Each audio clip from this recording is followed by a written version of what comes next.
is Raph. I am playing Grinner, a barbarian human running from his past as an ex-soldier, now turned mercenary. Hey everyone, I'm Jared. I'm playing the character of Luther. He's a Dampier. He is a fighter that specializes in firearms, a bit of an investigator, and I am the great uncle of Grinner. Hi, I'm Jacob. I'm playing Tifla, the Goblin Ranger. She is a wonderful hunter and medical genius. Hi, I'm Haz. I'm playing Theodore Ursa, the satyr druid, who's a kind of a charismatic druid who's unwillingly taken Tifla under his wing as she's followed him through the forest for the past few months. Hi, my name is Josh. I am from the Roll Together RPG stream, and I will be playing Killian Maxwell, a half-elf warlock who has come to Barovia. He was with the party previously but has lost them and has joined up with the Tempest on their adventures. G'day, I'm Tom. I'm playing Jonal, the Asimir wizard.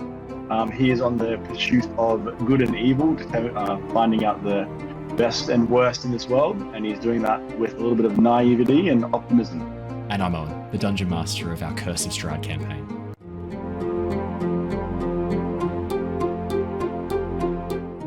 A warning, gentle viewer. Curse of Strahd is a horror-themed Dungeons & Dragons campaign, which means you may hear adult language or adult themes throughout this episode. Hello! Hello, everybody! Guten Tag! Guten Tag! Welcome back, everybody, to the Lost Archives. It's wonderful to be back playing Curse of Strahd. It's been a hot minute since we last checked in. I was looking forward to welcoming Haz back from Germany in this episode and telling him all the things he missed, but really you didn't miss much. We've only had one session in your absence, and I think what did we achieve? I pushed a cow. Well, it's not tipping though. It was like cow nudging. Yeah, so not a lot was achieved in your absence, which unfortunately the only inference I can make from this is that you are the one who keeps the players on track. I didn't believe it, but you can't lie with a sample size of 1, so I guess that's just the way it is. 100%. Exactly, it's 100%. There is a 100% confidence interval here. Wait, no, that's not right. There is a 0% confidence interval. We are very excited to be back playing more D&D. The very exciting news I have to share since we last caught the Curse of Strahd viewers is that we have hit 1,000 viewers on YouTube, 1,000 subscribers on YouTube, I should say. So thank you so much, everybody. Massive, massive thank you. If you are one of the lovely people who has subscribed recently, amazing. We are so grateful to you, you bloody legends. If you are one of the people who has yet to hit the subscribe button, it's okay. We're going to look around. We're going to turn our eyes. We're going to avert our gaze for a moment, and you can quickly hit it. And we're not going to know that it was late. It's all good. You're good to do it. Just do it right now, and it's all fine. Perfect. Great. Thank you so much. No, Jacob staunched them out too much. Oh, damn it. We'll try again next time. We'll have to try again next trying week. to be intimidating is probably the most adorable thing I've seen today. You have children. Yeah. That's fair. If you are one of the lovely people who has not yet hit the subscribe button, and you're listening on the podcast or on twitch.tv, that's okay. It's easy to navigate to YouTube. You just type in YouTube at the Lost Archives D&D. Problem solved. You're right there. Easiest thing to find in the world. Otherwise, if you type in Lost Archives to the YouTube search bar, I am being told by producers, we are now the first result. Yay! So make sure that you head on across and hit that subscribe button if you have not yet already. As we head... Producers? It's just me. I've just pre-recorded a thing that I then play back to myself to pretend that there's a producer, because it's still just me. Shut up, man. Shut up. But I do put on a producer voice for it, which is a little bit... All right, so what you got to do, mate? So it's like sort of like Grinner's like, great, he's your older brother producer, right? So what you got to do? Tell the viewers to subscribe, like the video, and leave a comment, all right? That's just what I hear coming through. Obviously, we are getting closer and closer to the Christmas break. There will be, obviously, tonight's session. There will be another session next week. But after that, the 25th is on a Monday, which means that is Christmas Day. Most of the people here have loved ones who want to spend time with them, most of them. So we won't be having a session on that Monday evening, given that it is the evening of Christmas. we will be back in the new year very, very shortly. I'm going to be away the first week of Jan, and then I've got my 30th birthday on Saturday the 6th, so probably Monday the 8th, I think at this stage is likely that we will be coming back, but I will keep you updated on the Discord, and unfortunately also on Twitter/X. I mean, we've tried to abandon that, but it's hard to do so right away, but we'll get there. Do we have threads yet? Do we have threads yet? No, we should get threads, hey? I mean, you can get some cool threads from the Lost Archives merch store, which is just below you if you're watching on the YouTube channel. Otherwise, if you're watching on Twitch, there is a link that is popping up right now to help you find some sweet, sweet Lost Archives merch. I have some awesome news. There are a whole bunch of new things that have just come out. T-shirts, stickers, mugs, mouse pads, backpacks, you name it, we've got it. And there's now a button to request. If there's something that you want that we don't already have, you can hit a button and request it, and I will create it for you. So, that is very much good news. That's pretty much all the fun news I have to share. I was going to ask, how is Germany, Has? Good. Very, very Christmassy compared to Australia. Yes. Got a couple days of snow. Oh, fantastic. Yep, so that was fun. Got to trudge to work in an inch or so of snow, which, as an Australian, I was woefully underprepared for. Yep. Didn't really realise snow, when you stand on it, just compacts down into slippery ass ice. Yes, yeah, with each step. Yeah. Many times on my journey to work. Yeah. And you think you're safe walking in other people's footprints. That's actually the most dangerous place to step. Yeah. I made that mistake. I thought that'd be so much easier. No, dreadful. It's not good. I did that. I ended up flat on my ass when I did that. So I probably should have warned you in advance. Sorry. But then it melted, and then it got back below zero, so there was just ice all over the ground, which is even worse. I didn't actually see the sky because it was raining from the day I arrived until the day before I left, except for the day in which it snowed. Yeah, wow. So weather probably wasn't good. Wasn't loving you. But then I got back to Australia and realized that it had been raining the whole time too, and was 35 degrees. So I think I'll take the 0 and raining over that, to be completely honest. Yeah, it's been pretty warm, especially in Brisbane the last couple of weeks. We had a bit of a slow start to summer, and it has done its best to catch up. I think it was like 20 here. Yeah. Yesterday it was like 18. Queensland's taken a bit of a battering. A massive cyclone is, I think, a day or two off hitting the far north of Queensland and essentially taking out the city of Cairns. So for any viewers who are in Cairns or Townsville, bunker down. It looks like a rough cycline that's coming. That happens every so often. I know. I can't remember its name. I think it's like Cyclone Tim or something. It's got one of those really like chilled out names. It does. I think it might be that. It's not going to be chill though, is it? No, it's going to be really bad. You can't call it Cyclone Tim. I think it is. It's definitely not Cyclone Tim. It's Jasper. Jasper. As someone working in insurance, we're keeping an eye on it a lot. You have to admit, on the scale of names, Tim and Jasper sit pretty close to each other. Like, it's not that good. Yeah, they Jasper's do. a little bit more unusual. Well, so Jasper's a touch more unusual. Has there ever been a Cyclone Tim? We're going to pause our D&D. Let me just quickly double check. Has there been a Cyclone Tim? And a Hurricane There Tim. was. Tropical Cyclone Tim was a very small, weak system throughout its lifetime. That's from the Bureau of Meteorology. Tracks. I forgot how brutal the Bureau of Meteorology were with that sort of stuff. I'm saying their full name because obviously if I say the acronym, we're going to end up on a watch list yet again. What was that? Well, you can spell it out, Bureau of Meteorology. So we are going to be jumping straight back into the session very, very shortly. I have a thorough recap to catch everyone back up to speed. Obviously, we want to make sure everyone's fully clued in. On the other thing I should say, Jared, how are you feeling after? Is this your third bout of COVID that you've just had? Think about, third or fourth. The brain fog's got him. So I went to a concert on the Wednesday night. I think I would have gotten it there because I jumped in the mosh. Yeah.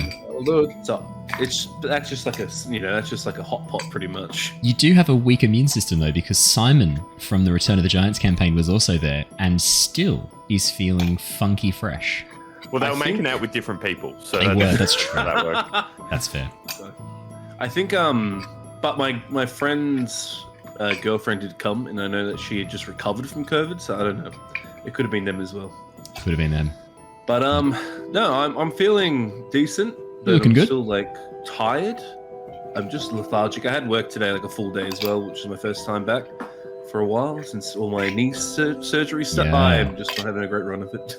No, Matt and I were joking about it. Not joking, it's not the right word. We were discussing this at the Return of the Giants campaign. We were like, you've had a really rough year. Is there anything we can do to boost your constitution for next year? Like, is there something we can get you? Maybe a potion of hill giant constitution? Well, look, we were belt of talking giant about fucking strength. that. You were talking about fucking that dude before, the 5K, and if that means nothing to you, send it my way. That would boost me up. Who's What's fucking this? the dude in 5K? What, is this the stream? Perfect. Well, I think we should jump back into the session. I'm paying Jared for sex. All right, let's get into the session. So, last session, where we I don't have context for that. No, when we left, you don't need it. Our series has been following the adventures of the Tempest Adventuring Guild, specifically a new team consisting of Theo, Luther, Jonor, Grinner, and Tithla. Having become trapped within the realm of Barovia while searching for some missing adventurers, the team have travelled west in search of a way to escape these lands. Their journey has not been made alone though. In the town of Vallaki, the team met up with Killian, an adventurer from a distant land who has now joined the party. The team are on their way to the town of Kresk, accompanying Nikolai and Stella Wachter, the last surviving children of the Wachter house. After losing her mind following an accident with the teleportation circle, Nikolai is hoping the abbot at the Kresk Abbey can help her. The party too have need of a healer, Tithla, having suffered severe burns a few days ago, which have yet to be fully treated. After deciding to explore a nearby abandoned tower on the way, the team was separated from the Wachters. Following the trail, our heroes were surprised to find the wagon had turned away from the path to Kresk, instead heading down the road leading to the Wizard of Wine's vineyard. Following the path, the team soon found themselves in amongst the vines, a blood trail leading from the ruined carriage. Emerging from the blighted soil, a large mass of vines covered in beautiful flowers suddenly rose from the earth and attacked, undead monsters emerging from its bloated form. The team destroyed the corpse flower, but upon its death, a cloud of spores unleashed from its stem, causing the team to black out. After awakening from a shared dark nightmare, the team made their way through the vineyard to the buildings on the large hill.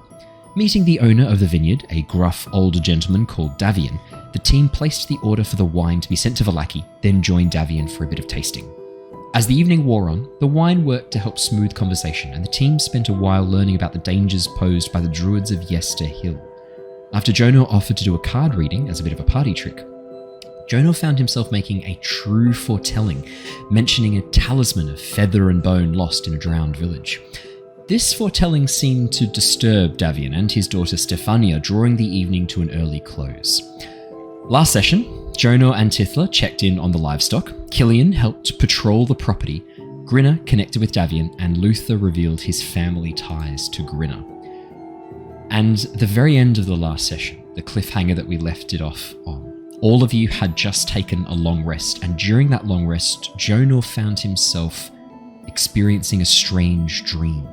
A drowned village laid out before him, a raven landing on his arm, cawing almost in a familiar way to him, before flying off and being shot down by a bolt of energy. As Davian, in the dream, rushed to help the raven who had become a beautiful young woman, Jonor turned and confronted an old woman who attempted to, I would say, almost terrorize him into submission. But with 2 back-to-back natural 20s, Jonor not only was able to escape the effects of this dream, but also put the fear of Jonor into this woman. And we leave off and wake up the next morning. Jonor, you awoke during the night from this dream, your skin glowing with power, feeling that certainty of picking out the timeline. For a moment, you could see all the possible branching timelines spreading out from you, almost like a river with many estuaries. And in that moment, you knew how to navigate those waters to a specific future. A future where you destroy this witch. A future where you utterly devastate her and leave nothing behind. And as you awaken, you can feel that knowledge still there, just on the edge of your conscious mind. You know you'll recognize when these important events come up. You still have the feel of the future, that sensation of knowing where to go, the choices you'll need to make to lead you to that future. First time you've ever really felt this. Choosing your own future and making it bend to your will. As the rest of you awaken, feeling refreshed, Grinner, I am going to get you to roll me a Constitution saving throw, please, because the night before you did consume quite copious amounts of what I would describe as rough vodka. Others might describe as paint stripper. Others might describe it as basically methylated spirits. So Fair. we will grab a Constitution Roll for save from blindness. And others as medical alcohol. rubbing alcohol, yeah. Disinfectant. I don't know if that came through. Roll 20. It was 11. 11. Grinner. The first sensation you feel as your conscious mind returns is pain. Your guts are trying to crawl up out the inside of your throat. Your tongue is like a dried, sandy, beached sea cucumber stuck inside your mouth, solid, unmoving.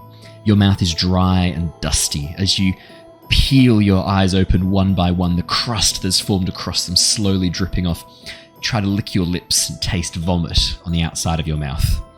As you open your eyes and look down, you can see that you are perched, half lying, half falling off a bed, your head in a bucket of your own sick, having been positioned there to throw up while everyone else sleeps. As you try to raise your head and open your eyes, the lights around you are blinding. Do I remember much about the conversations that I had towards the end of that night? That is a very good question. Could you roll me a history check, please? I sure can. 9. Grinner.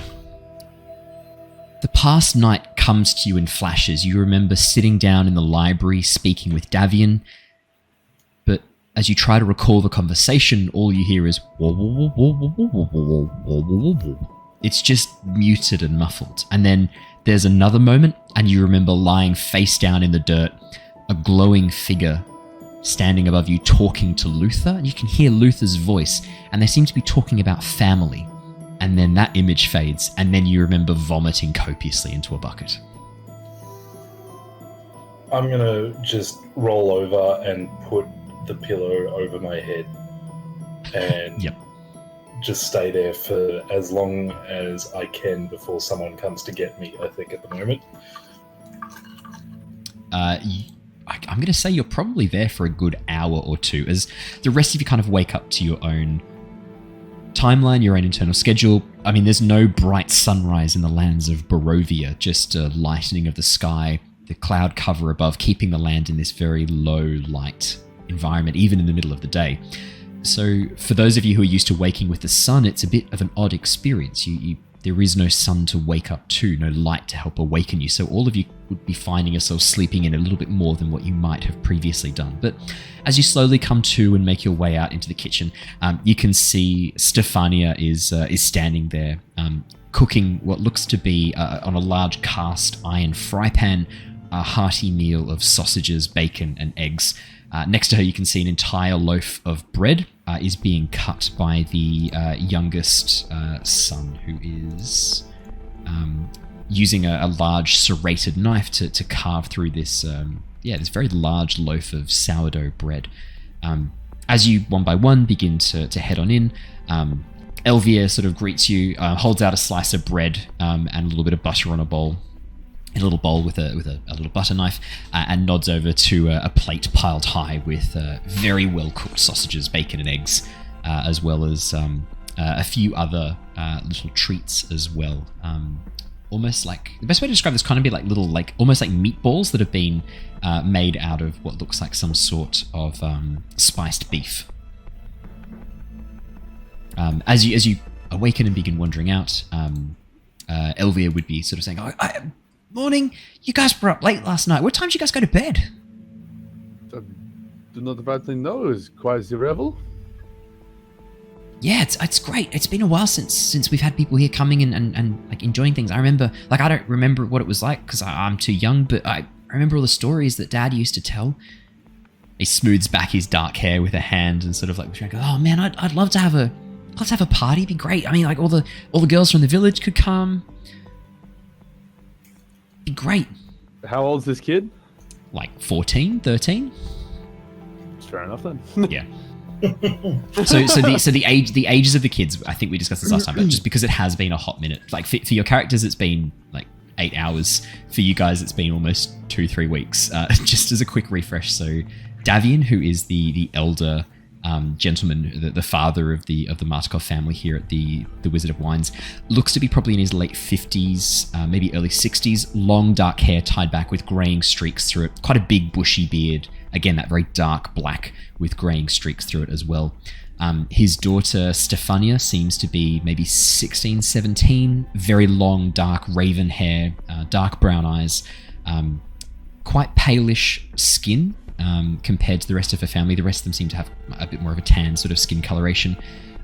His eldest son, Adrian, who Killian spent a bit of time with patrolling the night before, he looks to be about maybe 18, only a year or two older than his sister. Quite tall and lanky. He still hasn't quite filled out his shoulders yet. He still has kind of that teenage lank to him, but looks to be quite strong. And Killian, you would have seen him hefting that crossbow, heavy crossbow, quite proficiently in the evening. And then the youngest son, Elvia, who is about 13. Short, dark black hair. Well, I pat him on the shoulder and yes, you will have your day to party. Do not worry. It'll come with time. Stefania snorts as she begins sort of flipping bacon onto the plate, looks around and goes, "Yeah, you'll be a real lady killer, I'm sure." Like, do not listen to her. I'm sure the girls will love you when you finish growing and fill out your body.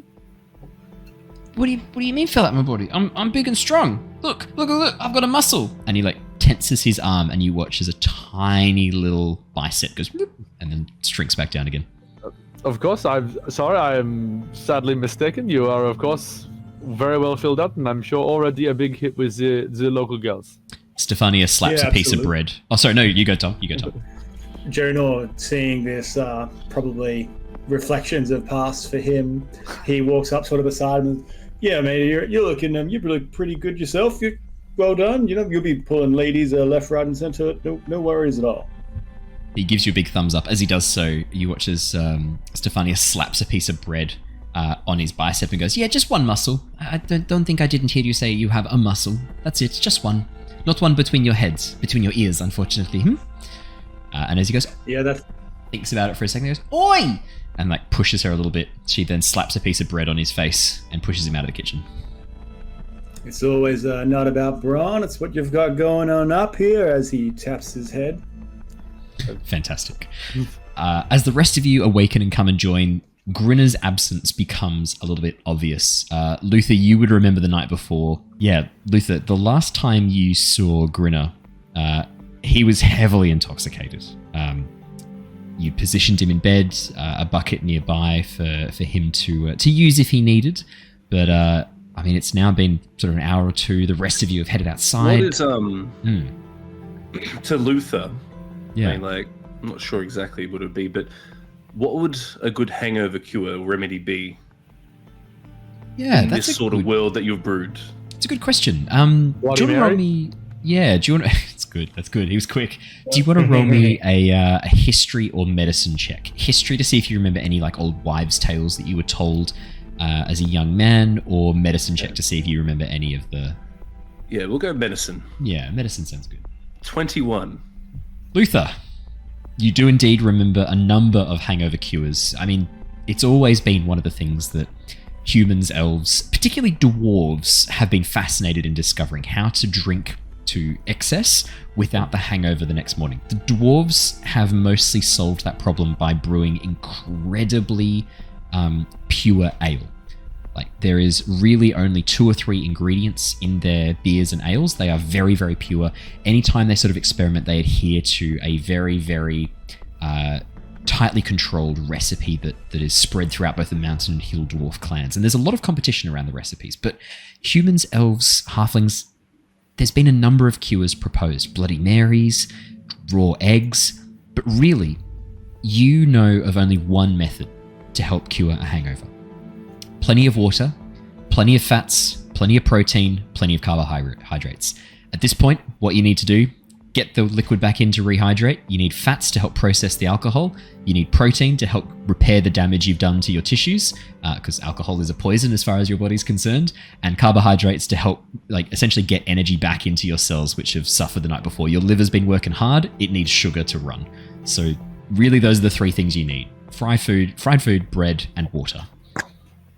Juice is obviously not a bad idea either. And you are muted. Sorry, Jared. My bad. Sorry. I normally mute myself, so I don't normally have any outside sound. Yeah, perfect. That sounds great. I'm going to have a nice big cup of water with me. I'm going to shimmy with something in the room. His bucket, his full bucket, so it's not near him when I wake him up, because who knows it's Grinner? You don't know how he's going to wake up. Yep. And I don't want that going everywhere, so I'm going to go up, and I'm going to sort of just Grinner, come on, wake up, time to get up, come on. I give him a little, not like hard slaps, but just some little slaps. As you step into the room and pull the pillow away that Grinner has sort of pulled over his head, I mean, you can hear soft moans. Grinner, do you want to give us a soft moan? Oh. That's good. That could have been misinterpreted and made weird, but you did a great job. Thank you, Ralph. The phrasing on that, I've done better phrasing in my time. Thank you for sticking to the brief. Yeah, I mean, as you pull the pillow down, Grinner sort of looks up at you, one eye opening, the other eye kind of sticking for a moment before finally opening as he looks at you. I mean, Grinner, you look up at the face leaning over you, swimming in and out of focus as Luther kind of leans over you. Where's the bucket of gold? Wait, do you need it? Do you require it? I'm just going to dodge out the way of that. I'm going to let that go on the ground. Get a dexterity saving throw, I guess. Okay. 15. You are fast on your feet. And, I mean, you were there last night. You watched how much Grinner drank. You were the one who helped get him into bed. You know that wherever you stand here is the splash zone. Yeah. You, rather than nimbly stepping backwards, I'm going to say you nimbly jump up onto the wall as you stand Perfect. there. That actually works. Because a 15 is pretty impressive. Like, that's fast reflexes. As you sort of jump to the wall using your Dampier climbing ability to sort of hold yourself up against the wall, standing there just out of the way. Grinner, there's really nothing left. As you dry heave, a little bit of bile dribbles out the side of your mouth, but you emptied your stomach long ago. I mean, it's a full bucket's worth, mate. There's nothing left.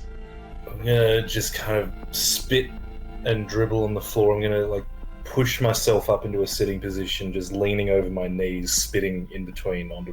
Okay, look, this will be good for you. Here, have this. This is vodka, and I give him vodka. Yep. All right. I drink. Start making. I actually force it. I sort of, as he has a sip, I sort of tilts it a bit more so he has more. All right. Come on. Drink the whole thing, and then put the glass down, look at him, and then aim for the bucket and throw it all back up again. You can make another Constitution saving throw if you want to see if it's starting to help, but at this stage, he's getting there. This isn't his first rodeo. This is just a not quite daily routine. This was definitely a bit excessive, but help me up. All right, no problem. I give him a hand. Yep. Come with me. Let's walk. Let's walk. I get up. Perfect. I drag him along or help him along to the table. I sit him down and I make sure that our hosts give him a nice big hearty meal of everything you said was required, and I'll throw him for their trouble 1 gold. I think that'd be fine. Can I reach for Luther's glasses? Yeah. I just gotta. I need them.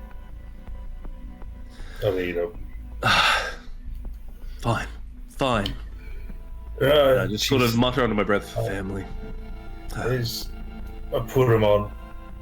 I'm assuming it helps slightly. Yeah, they're darkened, smoked lenses. They help quite a bit. All right. Morning. We're good. As your vision. Let's go. Come on. I like sort of forcefully like then sit him down on the table, and then like just get all this food in front. And like I also, you know what? At the same time, I'll add another gold so everyone else can have more food for breakfast as well. We'll all partake. Come on, everyone round. Come on, let's go. Everyone, come on. Killian, I see you over there. Come on over here. Come on. Everyone sit down and have a nice breakfast. My chance. Tifla, have you got any of that milky shit that helps with the birds when you swallow? Say what? The What? shit. Oh, It's okay. It's just Tifla. I tricked you. I know your feelings. Yeah, what's up? the milky Don't yell shit everything. that you swallow that helps with the birds. You know, the painkillers, love. Oh, the milk of the poppy, the one that's not as strong as the other stuff. Yeah. I don't know, mate. It's just he got one. Nah. All right. Do you need something? You got something? Well, do you need something? No. Well, Oh, good, because I don't got anything. Grina, we're heading to the healer as the Abbey of Kresk. Perhaps he can fix whatever it is that is ailing you. No, I'll be right by then. Just shush. You seem to have contracted a very serious disease. You seem in terrible shape. You seem very unwell. Would you like me to examine you? Oh, fuck it. All right. Come on. Medicine check, please, Possibly Tifla. agree to that. I feel like Tifla knows exactly what's going on. Does she need to roll a medicine check? Yep, I want a medicine check, please. Okay. Because I want to see what else you get. This is the first time you've ever had a chance to examine Grina medically. Nat 1. That's a nat 1. He's in perfect health, mentally and physically. Tifla. I don't know what could be going on. Tifla, Grina's only got a few days left to live. I mean, what isn't wrong with him? I mean, let's start with his skin. It's not a lush shade of green. It's this weird pink color. Probably an infection. As we move along his body, his limbs are all disproportionately long. His ears have been like shortened. There's some sort of growth thing going on with him. He's lanky. He is an unhealthy goblin. Horrendously unhealthy. Grina, I've had some notice. I've noticed some things over the past couple of weeks. Can you speak Common, love? Speak Common. What the fuck were you saying? You don't Is have it very hot in long here? left. You don't know. It's not. It's part of the disease. What? And she What holds up an disease? arm and she goes, "You see this? Oh no, that one's too burnt. Yeah. You see this color? Eh? This is the color that the skin's meant to be. And your skin is more like this," holding up the other arm that's then more grey and pale. Yeah. "It's the wrong color. You're unwell. Look." And she touches him on the nose. It's dry. The nose is meant to be wet. It's a dry nose. As Grina speaks, Tifla, his sharp teeth, they've been filed down. He's chewed his teeth to flat stumps. Have you been stressed lately? You're grinding your teeth again. I'm going to try and put my hand over Grinner's mouth. Over Grina's You can mouth. put your hand over Grinner's mouth all you want. It's going to keep going. That's perfect. I love the idea of Grina wanting to put his hand over Tifla's mouth, being so hungover. He just goes, "Why is it still talking? Why is it still making noise?" What's happening? I think, Grina, I need a moment with everyone else. And she's going to call everyone else over in a circle and step away from Grina. Does everyone come over? What have you discovered? It is deadly virus, yes? I think I was going to put it more nicely than that, but yes, I think we should spend one last night here, give Gunnar one last good time before the inevitable happens tomorrow. Well, no, I mean- we should hurry to the healer at Crest. No, it's too far gone. Not to be the one that hurries the plot along, but Thank you, Hess. One last cow tipping adventure is I in do order. want a quick question to ask there, Tifla. You said that Yes. his color skin was not a healthy green. Correct. And He the looks quite ears, green to me. the ears are very dehydrated. You can see they don't have their Yeah. luscious point. So, are you saying that's green skin like for a goblin? Well, what else would it be like? Because he's a human. Huh? Different species, I Tifla. thought he was some kind of hobgoblin. Yeah. I mean, have he's you not far off it. You hear from size of behind it. a muffled "fuck you." Actually, if anyone looks over, Grinner's under the table on his back, just lying there, staring at the bottom of the table. Grinner, Everyone then looks at Grinner at once. someone's the graffitied on the. cobblestones are really nice and cold. They are nice and cold. Someone's graffitied under the table, and as you squint to make it out, you can see someone's written "Trev was here." They've engraved it under the table with the point of a knife. Tifla, by chance, are you colorblind?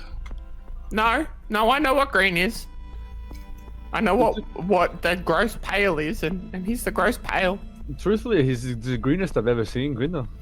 It's the danger zone.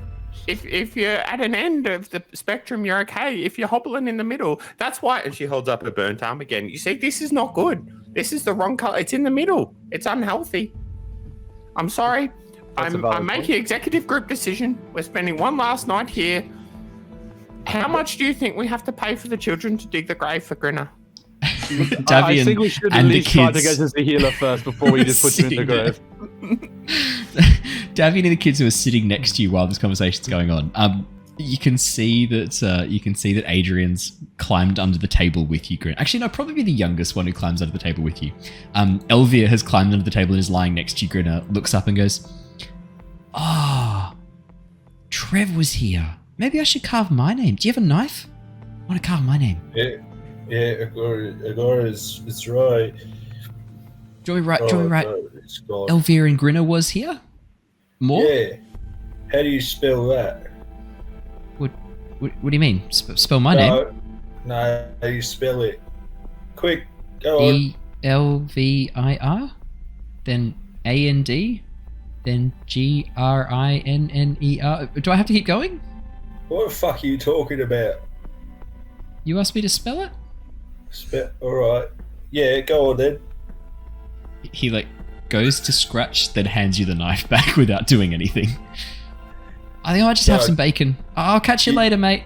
What is fucking bacon? Yeah. Give me up. Give me up. There's heaps of stuff there. I bought so much. The 13-year-old child, It's his last meal. It's all he wants. Just some bacon. I'll roll a strength check for Elvia. He has the commoner's stats, so let's do this. I am definitely helping also. Give him advantage at least. You told me so I shall not. Surely in your state would be disadvantage. I will. Reversed. That's fair enough if you're helping him. Hey, 19. Look, that one muscle has been pulling its weight. Elvia hoists you to your feet, rapidly helping you up. I mean, obviously you're helping too, but this is a strong kid. He's stocky. He's a lot stronger than he looks. And as he helps you back up into your seat and pushes a plate full of bacon towards you, Stefania goes to hand you a knife and fork and then just hands you the fork instead and puts the knife on the other side of the table away from you. Yeah. Right. Grinner just picks it up with his fingers and starts eating the bacon. Yeah. Oh, it's good. It's hitting the spot. It's what your body's been craving. And as you sort of jam rasher of bacon after rasher of bacon into your mouth and starts it's fantastic. This is delicious. It's like the perfect temperature. That will fix me right up. Davian, who's sitting next to you, also rubbing his temples, reaches down, grabs the rasher of bacon, and sitting next to Grinner, the two of them just start munching bacon next to each other. Davian looking slightly better than Grinner, but not that much better. I only rolled a 13 for his Constitution saving throw, so he's only looking 2 better than you are. As that conversation's going on, what would you guys like to do? I'm going to say you enjoy a lovely hearty breakfast. You've benefited from your long rest. You're feeling refreshed for the most part, feeling recovered. I guess my question is, Jonor, would you share any of what happened during the night? Or save that for later when it's just you and the team? Taking on board Tifla's wisdom of not forcing these topics onto people who didn't ask for it, he's saving it for himself. Fair enough. Perfect. Well, in that case, I propose that now we have a party member who is legitimately ill and in dire need of a healer. We should stop messing around and get to that healer. It's important now. It's okay. I can wait. It's important now. I can wait a little bit longer. We should dig the hole. Yeah, I'm only missing a hand. It's fine. That's a good point. It's a good point. You know, it would be funny if we got Grinner to dig his own grave. No. That wouldn't be the first time. Luther, as you say that and look to your right, you see just for a second the ghostly afterimage of a young woman, Rose. I'll give her a quick shake her head at you. I'll give a quick wink to Rose. Finger guns. I know that was wrong. Yeah, just this standing behind Grinner, sort of like pulling his hair back so it doesn't get caught into his bacon that he's eating rapidly, because he would choke on his own hair right now. Yeah. Actually, no, Grinner, you have short hair, don't you? I'm conflating Raph and Grinner again. Yeah, in this instance, it happens. Grinner has short hair. There's a lot of similarities. As she brushes a few crumbs off your shoulder, you can see that ghostly afterimage of Rose just for a moment give you a bit of a side eye and stare daggers at you. I'll give her a quick little wink, just poke a bit of fun. Yeah, perfect. So Brilliant. the decision has been made for us to go to Kresk then, because there was conversation of going to the hill to deal with some druids. Oh yeah, we need. Well, I To do think that. perhaps we do need to do the druids. That You know perhaps what? we should go to Kresk first, heal Tirtha before we go fighting the druids. Well, perhaps we let Grinner have one last adventure. There's a healer at Kresk. A great adventure. That seems kind of boring. Grinner, would you rather go and see hypothetically, Yeah, if you only had 23 and a half hours to live, right. would you prefer to spend the time walking on a road or going on an adventure to some unknown hill with some druids? Which one fixes the fucking headache? Neither. The road. The road is a healer. The road. 23 and a half hours deals the with healer. that. Right. Grinner's going to stand up, hug his favourite bacon companion. Tithla hugs him back. Oh, no, that's my favourite baked companion. Nice. Well done, sir. That's going on Tithler's sticker. I have to do a version of Tithler with horrific burns. Watch nobody buy that. Just have her just half stuck in an oven, just says "get baked" under it. Oh, that's a t-shirt. The merch writes itself. Yeah. And then on the back, just the Lost Archives. Please subscribe. Perfect. Yeah, done. We are a professional stream. Yeah. Should be a Grinner's picture of going to my kind of face doing that one. stagger around the table and out the front door and start making his way down the road. He doesn't know in any particular direction, but he's out. He's going. He's off. We'll get him later. Okay, Yeah, did you want to go into Grinner, Kresk, not or the do you right, want the to go left. to the druids of Yester Hill? I'm team vote. As long as we get moving from here, I think we might be overstaying our welcome sometime in the next 15 minutes or so. I'd say more 5. Agreed. What? So, Are we going to been Kresk? okay so far without going to the magic healing person, but I don't know what else they could do. I mean, that I can't do you enjoy being covered in burns? I'm pretty used to it now. It feels like it's been months and perhaps almost a year, even though it's only been weeks Days, actually. or days. It's only. I think it's only just been a week now. It's been a week, but it feels much longer. Oh, and I know we've already got the geographical lowdown on the area. Kresk was a hell of a lot closer than Yester Hill, wasn't it? Yeah, mate. Yeah. No question about it. Would you like me to bring you across to the world map? That'd be nice. handy. There you go. I'll ping where you guys are. So, it's just here.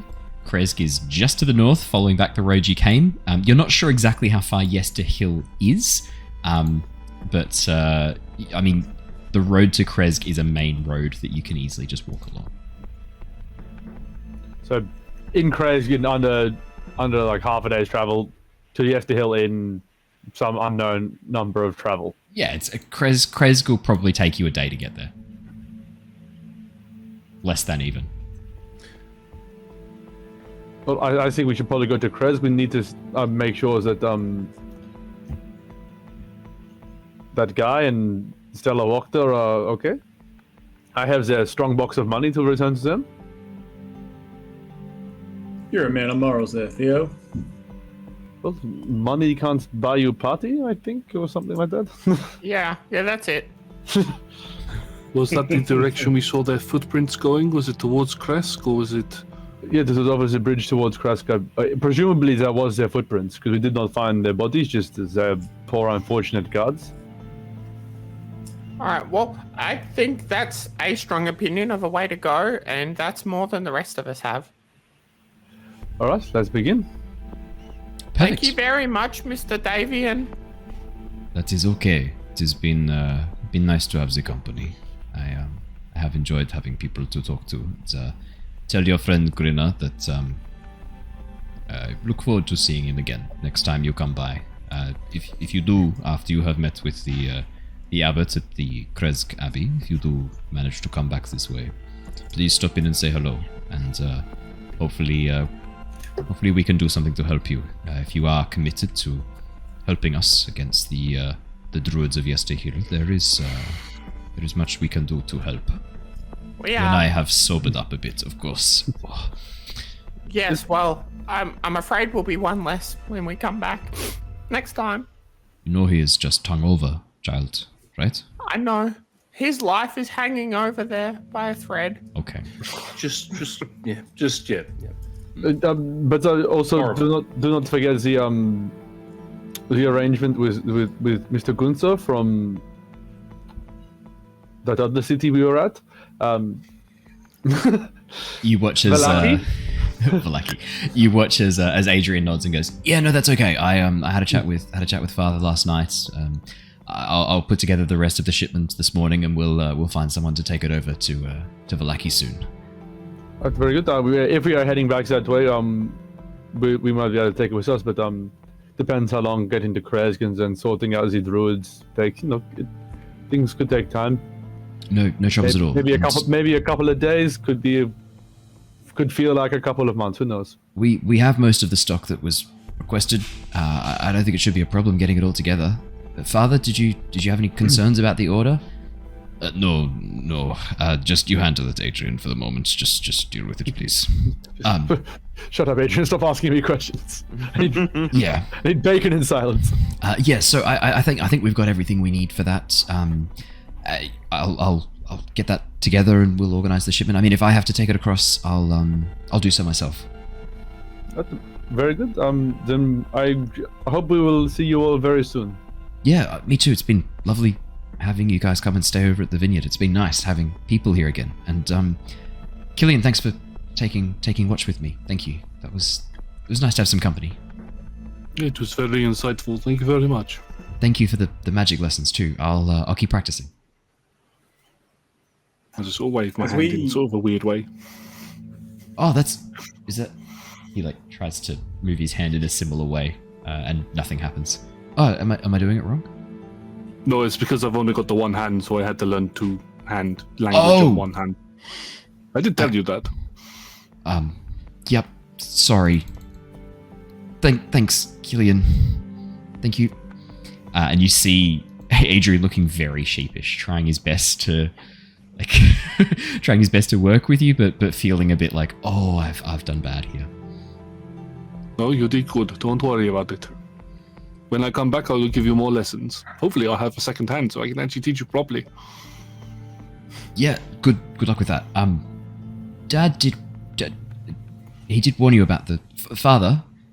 You did warn them about the abbot, right? Yes, I told them to but I told them to be wary of the abbot, and not to be fully heading in blind. Did I not? Did I mention that last night? As Davian sort of looks up from his plate of food.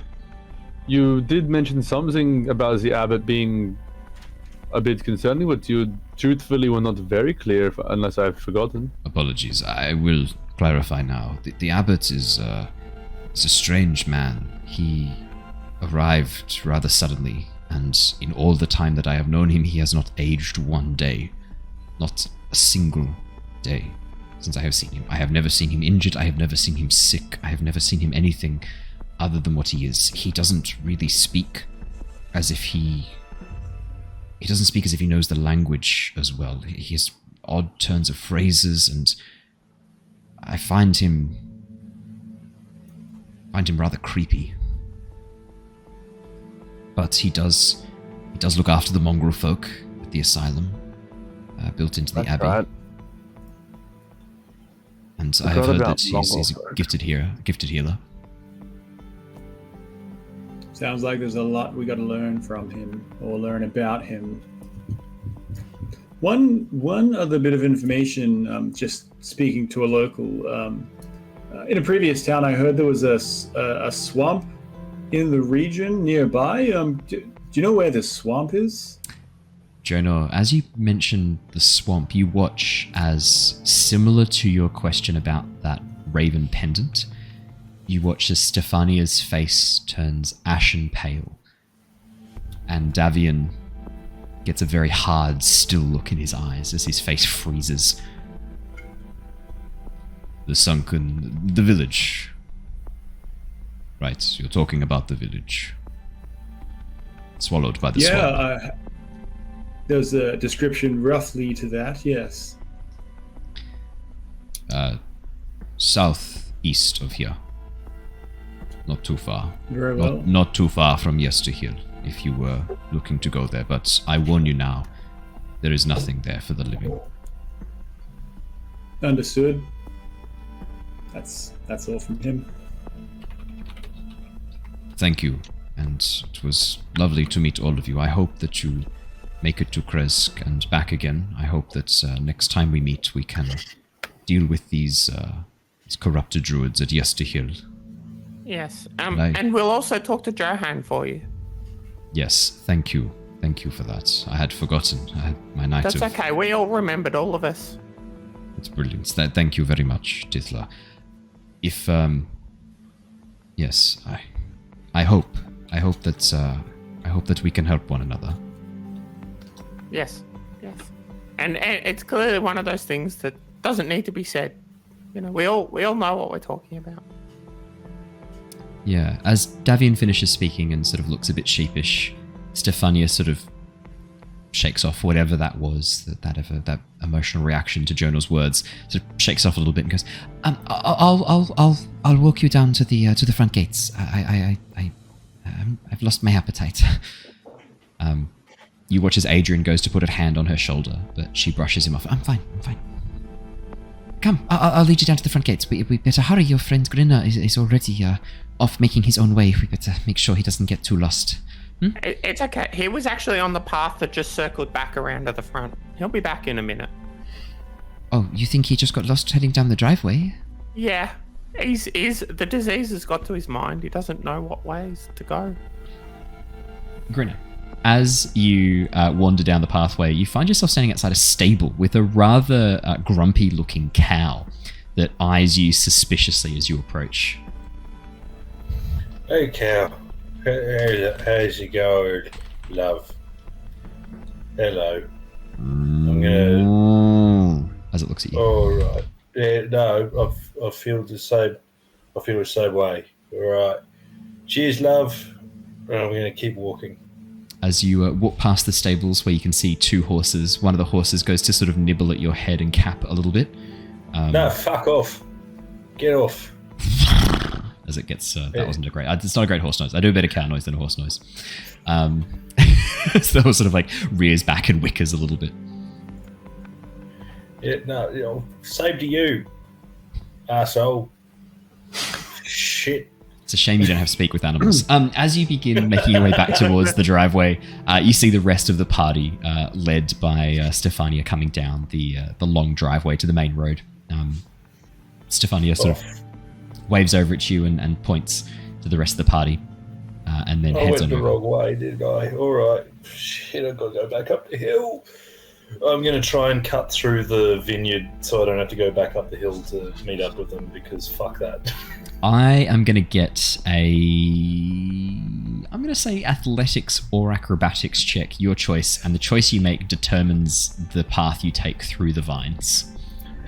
It's gonna be athletics. Okay, so you're walking through them. In that case, 8. No, you're not.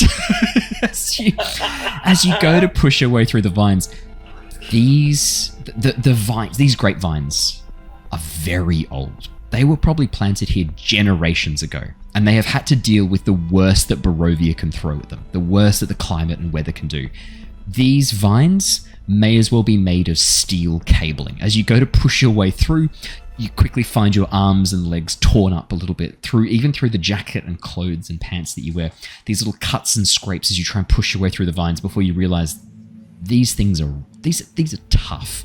This is going to be hard work, forcing you to wander in between them, moving around in between each of the vines. You're only about sort of like 30, 40 meters away from the rest of the group. You're not all the way at the top of the hill, so it's not too much of a detour to make your way through. But I mean, everyone watches as your first attempt to just push your way through the vines finishes with you tumbling over them, the vines not giving an inch, and you landing face first in the soft, loamy dirt at the base of the vines. Tell me at least I find a really juicy bunch of grapes that I can mung on while I'm struggling my way through this harrowing journey. I'm going to say yes, only because I feel like we need to throw Grinner a bone at some point. As you come up right in front of you, a big juicy bunch of grapes, very dark, rich purple grapes, is sitting on the vine. Oh, fuck yeah. I'm going to grab my grapes and then try and crawl my way to the party. As you bite into the grapes, unfortunately, wine grapes are very different to fruit grapes, the edible grapes. Wine grapes are actually not that sweet. They're quite bitter and have quite a dry, intense flavor. As you go to enjoy, throwing Grinner a bone? Well, I can't throw a bone and then snatch it away. It's not my fault. This is how wine grapes are. There's nothing I can do about it. Yeah, we're a victim as much as you are. Yeah, mate. It's just you can't argue with science. Let me pull open the actual flavor of wine grapes. It's been a while since I ate wine grapes. Let me have a quick look. I remember it being very bitter. In their whole grape form. Yeah, chewier, thicker skins. Consumed grapes. Lots of skin. Quite bitter. Yeah. So these are not like they look great, but they're not. They're not grape. Well. Oh, sorry. I'm sorry. Grinner's committed to everyone's unsubscribed. It's fair. Boo. Josh has a boo sign. Why do you have that pre-prepared? We do a lot of really bad puns over at Roll Together. Yeah, so we have to have boo signs prepared. That checks out. Do you rate them? Do you have like numbers that you pull up to rate the puns? Oh no, we should do though. That's a good idea. I might have to steal that. Next time I join a Roll Together stream, I'm going to have a whole series of numbers ready that I hold up for each of the puns. Yeah. Done. I'm going to stagger my way to the party, and I probably, by the time I get there, Grinner's taken his jacket off and his waistcoat, and he's like unbuttoned most of his shirt and rolled the sleeves up. He's cooking. He's got the hangover sweats going, so he's trying to cool himself down a little bit. Luther, what's your passive perception? I think it's 13. It is 15. 15, okay. Brilliant. The waistcoat Grinner has draped over his arm, because I'm assuming, Grinner, it's the coat, then the waistcoat, right? Yeah, absolutely. Because you want the oiled coat on the sweaty arm, waistcoat on top of that, so it doesn't get... Mm-hmm. Yeah. Grinner, the waistcoat, this is the first time you've kind of seen it without Grinner's coat over the top of it. You recognize this waistcoat. Your cousin commissioned and wore this waistcoat for many years, and once joked that it was so fine a work that they would hand it down to their children. Nice. What was my cousin's name? Did you have a pre-prepared cousin name in your family tree, or would you like me to come up with one?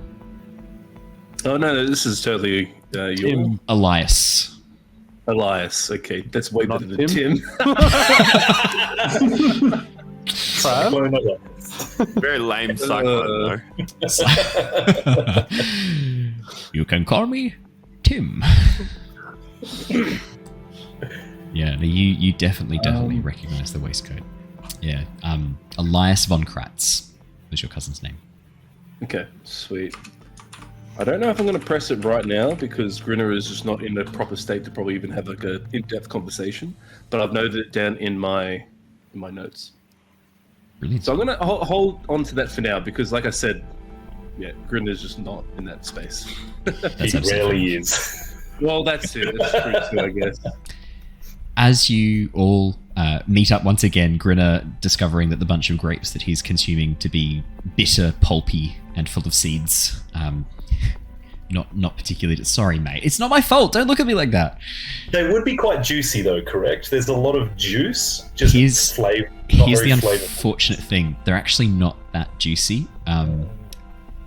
The flesh, which is the juiciest part of the grape, is the lowest ratio in wine grapes. Why are you like this? It's not me, it's science. Look, if you've got a problem, take it up with evolution. Go and talk to some wine growers, find a sommelier and slap them round. It's their fault. Take it up with grapes. Take it up with grapes. He whines on about this shit, doesn't he? As you all meet up thought it was worth another try. As you all meet up at the bottom of the hill that leads up to the top of the vineyard, Stefania gives you a bit of a pat on the back, Grinner, seeing you sort of looking a bit dazed and confused, looks towards the whole lot of you, reaches down and offers a hug to you, Tithla, if you accept. Of course. Tithla's caught off guard a little bit and like has that little bit of like a duck flinch, but then notices what's going on and then reaches in and gives a big embracing hug back. Stefania holds you in a big tight hug, pats you on the head, and then holds you back at arm's length and goes, "Now I want you to take care of yourself, okay? And I hope that you get all the healing that you need, and I can't wait for you to come back and for me to see your beautiful emerald green skin once again." Thank you very much. I was going to correct you and tell you about how it's not like an emerald green. It's more of like a swamp green, or like somewhere between a swamp green and like a dark green or a forest green. But like I'm not doing that because that would just ruin this moment. So I'm looking forward to coming back too. Thank you. Thank you for being a friend. I've had some bad experiences with friends lately. Not these people. These ones are good. So thank you. She stands up, pats you on the head, looks towards all of you, her eyes sort of darting over Jonor a little bit as if avoiding his gaze. Thank you all. It's been nice. My father, he's been prone to dark moods. It's nice to see him excited and happy again. And I know this morning he doesn't look it, but I promise that's just the hangover. That was less he drank last night than he has done in previous nights. I think having people around was really good for him. Thank you. Wait, I'm sorry. Is your dad hungover? Yes, very, very hungover. Do you think that maybe Grinner's just hungover as well? Yes. Yeah, I do. They're very similar. That's why I brought this water skin. And she reaches down, pulls out a water skin and hands it to Grinner and goes, "You need to drink all of this." Oh, thank you, love. Oh, yes. Grinner, you're not going to die tomorrow. Well, you might die tomorrow, but not from the illness. There's every chance Grinner's going to drink the skin of water. Oh, thank you. And she gives Stefania a big hug. Grinner's gonna live. You've saved him. Thank you. Yes, I think he might just. And if there's ever any doubt about that, I'm sure the abbot can help. Okay. Well, thank you, new best friend. Thanks, guys. And please don't be strangers. Come back. It's nice seeing people here once again. It's been very quiet and lonely. It's really nice. I really appreciate it. You're a good kid. Yeah. All right. You watch as you say that, Grinner, even in your drunken state, a moment of sadness crosses her eyes as you say you're a good kid. Almost as if she finds that distressing to hear. Just for a moment. Do I pick up on that? Yeah, I'm going to say all of you do. So anyone with an insight, a passive insight of more than 10 picks up on this. It's pretty obvious.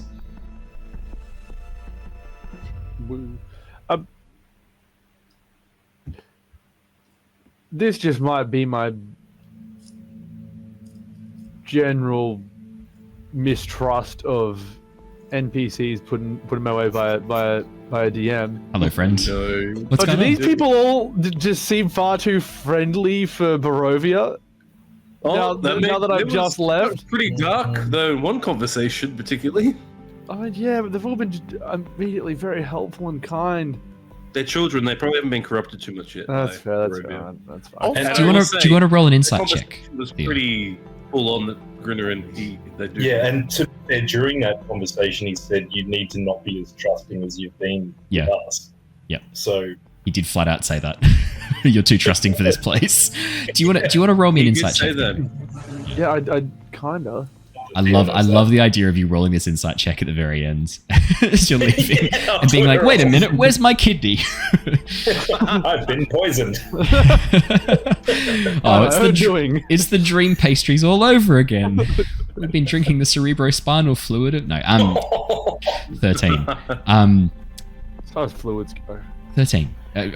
Luther's stoked. 13. As you look, Theo, as you pause for a second and consider. These people have been accommodating. They've been welcoming. Not especially more so than any person who... I mean, you've been to vineyards before. I don't think it's any stretch of the imagination that Theo frequents wineries and vineyards. I think that's probably a fair thing to say. This is not the biggest and most warm welcome you've had to a winery. I mean, you've been to several of the estates down at the elemental states down near Dromethion in Nostea, the Ganassi city-state down at the very south of Oshia, and just south of that, I mean, the Shattered Isles, where the satyrs make the most gorgeous sapphire and ruby wines. You've been welcomed, showered with alcohol, showered with food, all in the hope that you might A, enjoy yourself, and B, buy some wine and have an ongoing customer. This hasn't been the warmest welcome you've ever received. This place feels like they're pretending to be much more happy than they are.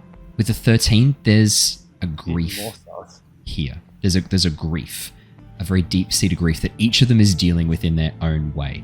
The youngest child doesn't seem to really know how to deal with it, and so is just kind of being himself. The oldest son is kind of being parentified. He's becoming an adult much, much earlier than he should. He's taking on all the responsibilities. The father kind of seems to be stuck, almost unable to move forward or back. And the sister Stefania, the daughter Stefania, seems to be almost on the verge of tears at all times. But since you guys arrived, it's been a distraction. A really welcome distraction. This is a small family that is dealing with something you get the sense is pretty bad. You've had a few hints. Yeah, you've had a few hints as to what that might be. And for the last 24 hours, you lot have provided a very welcome distraction. For the most part. Jonah has brought up some things they did not want to think about. But for the most part... Jonah's a dick the whole time, but aside from him...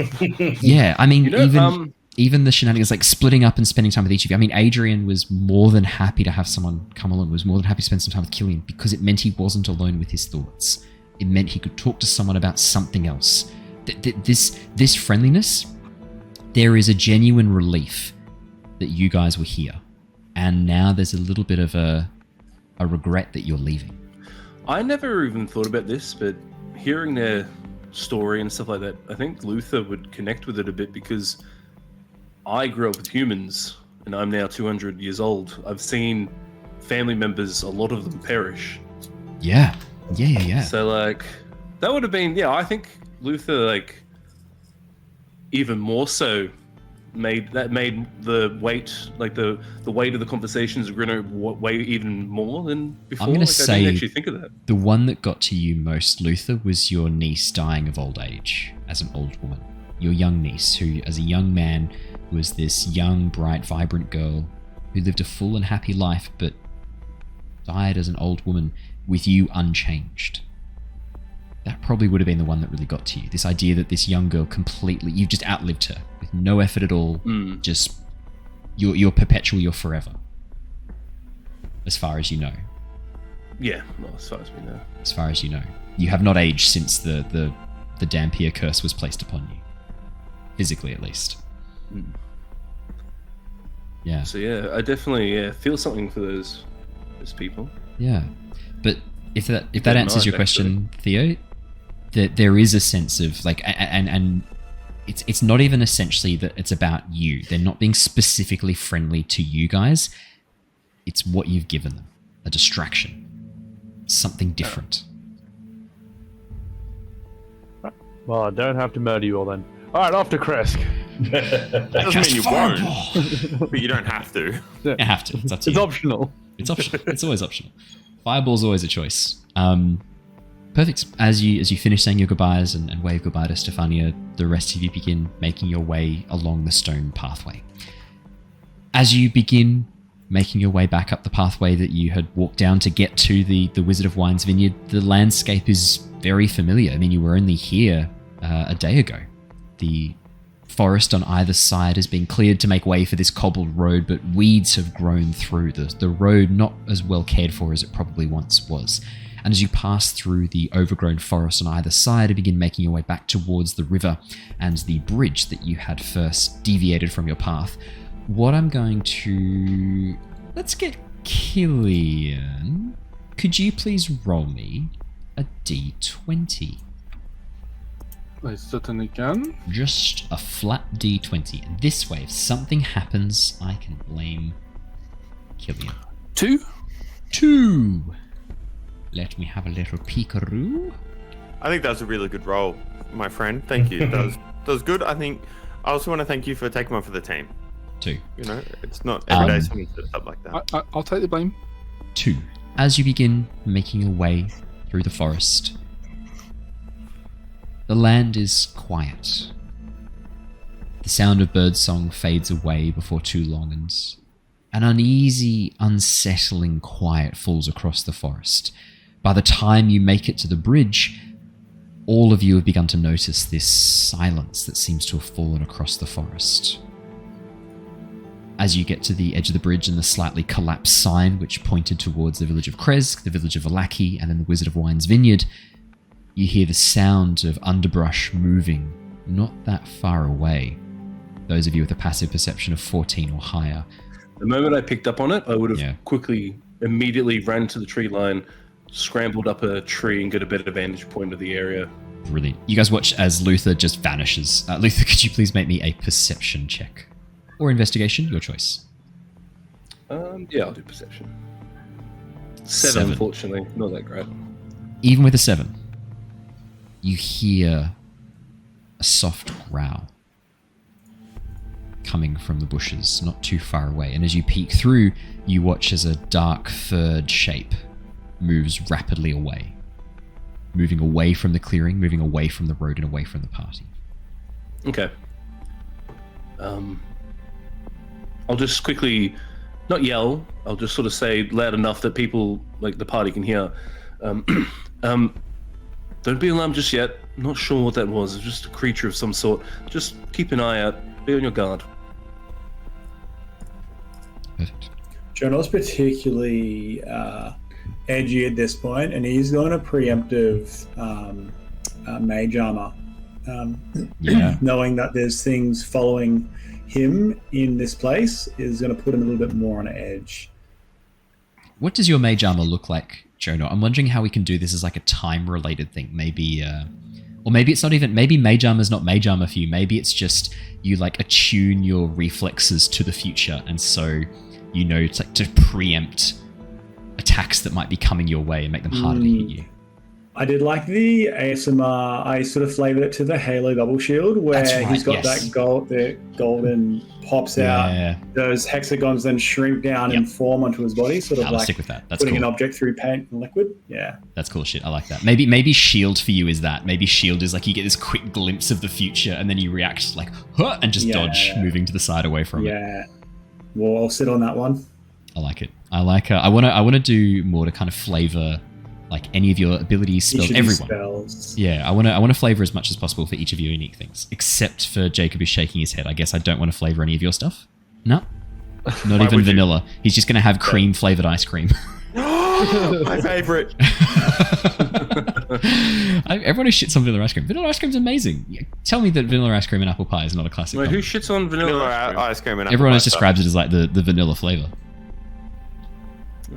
You know, like the phrase vanilla, like vanilla flavored. It's like the boring flavor, the vanilla if flavor. it's not Neapolitan, it's not worth it. Take that statement back 200 years. Vanilla was one of the rarest spices, one of the most expensive spices that you could possibly acquire. it's such a marker of today's society that we describe the boring flavor as vanilla. I'm sorry, Hello. my friend who's comparing things to 200 years ago while he's talking to me from the other side of the country off this magical screen in front of me. It does rather seem We're like in a that was my different point, world. though, doesn't it? Isn't that what I was just... No? Different world today. Okay. We're allowed to not do things the way they were 200 years ago. I'm sorry, I'll send you a letter to let you know what I say. D&D by post. I don't know. Is this... Why is It's this fine. the I sent a hill? pigeon about an hour ago. It'll get there in about a year. If it's not eaten by a hawk. It's got to survive a transatlantic trip from the UK to Brisbane. Put on a boat. Yeah. I go to place my hand on my sword and realize in anticipation, and then realize that my sword isn't on my side. Yeah, that's right. As all of you sort of take this moment to prepare, Luther, I'm assuming you climb back down from the tree, having spied something moving away. I'll stay up Is that there a for tree? now. I'll Cool. stay up there for now for a bit longer, just to be a bit more of a vantage point. Perfect. For the next sort of minute or so, as you're all preparing for danger, the sounds of the forest slowly begin to fade back in. The bird's song returning, the sound of insects slowly begins to fade back in until that uneasy, unsettling silence has been replaced once again with the gentle susurrus of the forest. Interestingly, even the sound of the river under the bridge had been momentarily quieted. You're now much more aware of it. Very odd, strange realization that all sounds seem to fade away for a moment. As the sounds begin to return to normal, stepping out from the path to Vallaki, the path that you'd originally walked along, a figure. Gentleman, roughly in his late 40s, early 50s, dressed in grey-green robes, a grey-green cloak wrapped around leather armor, a longbow on his back, and a quiver of arrows, hood pulled up, which he immediately pulls back to reveal greying dark hair. You see Damien striding down the pathway towards you. As he sees you, he sort of stops and startles for a moment. That's funny. I was not expecting to see you lot again so soon. Tithla, what's happened to you? Are you okay? Your skin. I'm fine. No, you're not. You look like you've been horribly burned. I have some salve here that I can... If you... You okay? It's alright. Time has passed since then. The hurt has subsided. Wouldn't you have been burned the last time we saw Damo? No, Damo left you guys before you went to the... Oh, we had the pies from the... We were still eating the pies. Isn't Damien the one who let us out of that, though, with the... Damien did get you out, but Lance? Tithla would have just been burned at that stage. This is like scar tissue and like jagged, like this so almost he saw her when she was horribly... It was still on fire. freshly burned. Yeah. This is worse. Can I roll for was he genuinely startled? Yes, absolutely. That would be an insight check. I can do that. Yeah. That's what I like to hear. there. Oh, it's so good. It's so good. It's a 7. Yeah. Grinner, he was genuinely startled to see you guys. Definitely. I mean, no doubt about it. Hard man to read at the best of times, but he seemed to be a little bit startled, yeah. Okay. How are you all? Are you well?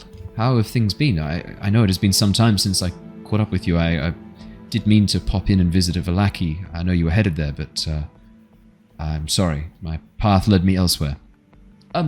Sorry, I don't think we've met. Hi, Damien. As he walks over to Killian, holds out a hand. Stump this hand. Hello, yes.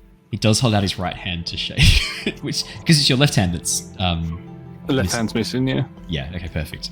As he reaches out and shakes you by the hand. Damien looks to be a human, slightly tanned, copperish skin, definitely sun-kissed, exposure to the sun over many years, more than you would expect for someone living in Barovia. Graying hair, short graying hair that's been cut quite short, dressed in very ranger-esque clothing, very much like Outlander adventurer clothing, with a very nice longbow across his back. Owen, Hello. I know I'm very hungover. Yes. And I should not be as suspicious as I am of this guy in-game. But out of curiosity, when they shake hands... Yeah. Is there any image clipping of the hands? Ooh. I'm definitely going to get a perception or investigation check. Please, Grinner. I'm just more concerned about the fact that you said he appears to be a human. So I feel like if you are a human, you just say he's a human. But this is Dungeons and Dragons. Are you assuming people's race? I'm also I'm going to disadvantage myself on that because hungover. Sure, I'm never going to question a self-imposed disadvantage. Well, the second roll was an 18. Unfortunately, we'll have to take the first roll, which is an 11. Grinner, no clipping that you can see, no signs of any illusionary magic at work here.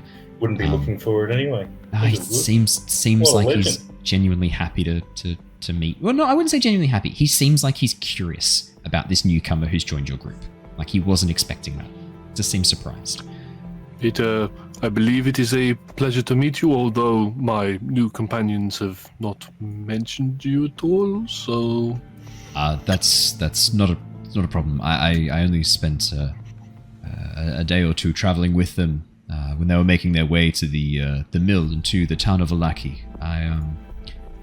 I provided, I hope, some small assistance, and I did promise that I would meet up with them again sooner to help out where I could, but I was unfortunately waylaid, and I am sorry about that. Well, that's quite an understatement, really. You got us out of quite a difficult bind up there at the mill house. I just did what I could to help. Nothing more. I think we could have taken the hags, to be fair, if we had them on the ropes. Well, yeah, I guess that... no, I don't know about that, actually. How have you all been? Have you been well? I saw your... I'm sorry, we're in a bit of a hurry. To be fair, Titla has not really stopped moaning about how you broke her heart, so it's been rough for all of us. Yeah, it is actually quite true. She's been bringing you up quite a lot, actually, Damien. Tifla, how does it feel to have your party do to you what you've been doing to them this entire campaign? Does it taste bitter? It feels unfair. It feels unfair. Unjust. It does look like you're drinking a rather bitter tea right now. I was enjoying that. Indeed. Tifla, if I have hurt your feelings, I am sorry. I did not intend such a thing. I hope I can earn back your trust and your forgiveness in time. I understand. If Grinner can forgive her, she can forgive Damo. Damo, That was totally different, okay? I mean, it was way worse. Damien politely went on his way. You held fruit as a friend. While I was in the dock, I didn't actually dodge it or anything. well, that just goes to show you what real friends do. They stay. They stay. throw fruit at you.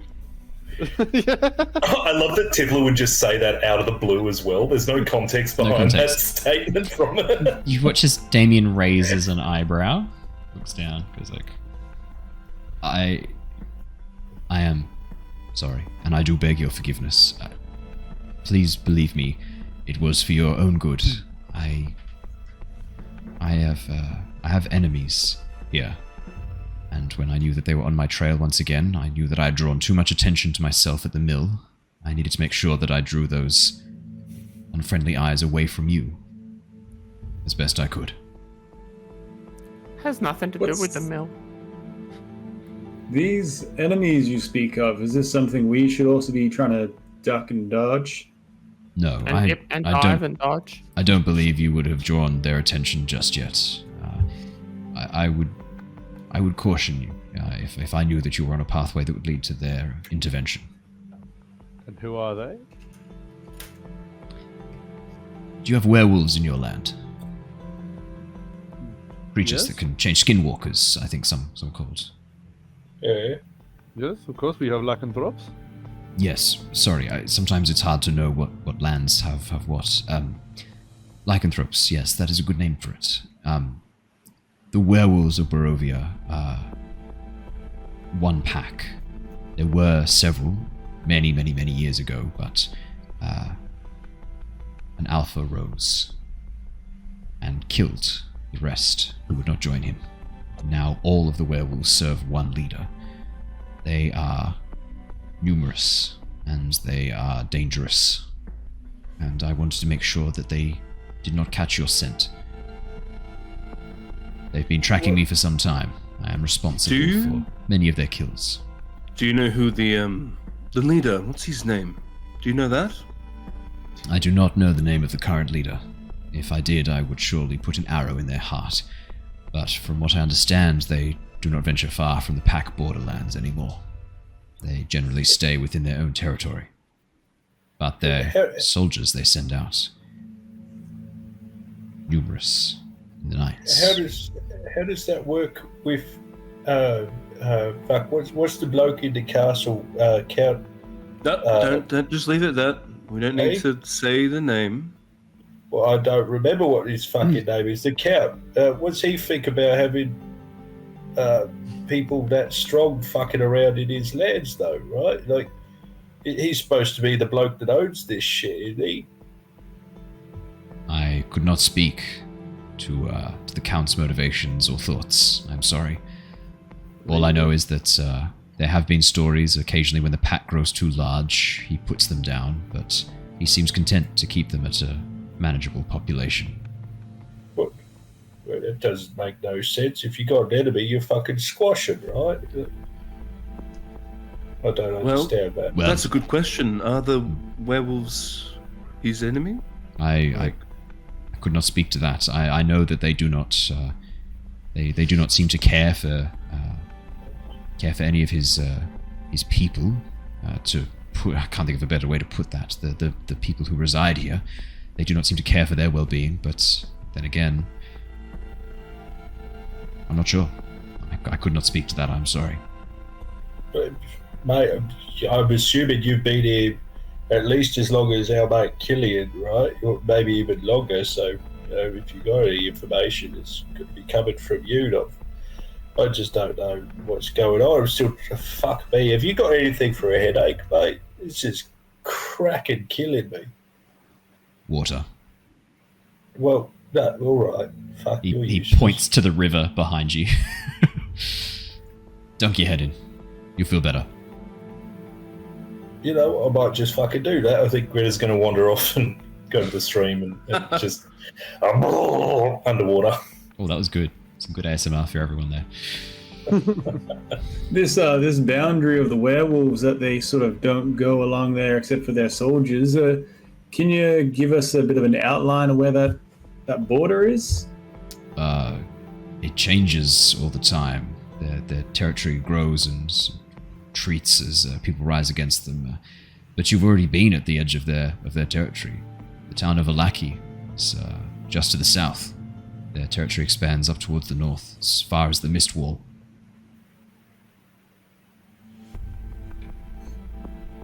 It's quite a large, expansive area, as I'm sure you've just realized.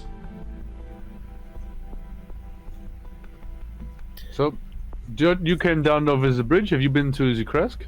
No, I came from Vallaki. Near Vallaki. There was a disturbance that I needed to investigate not too far from the town. So I've been making my way along the Svalich Road.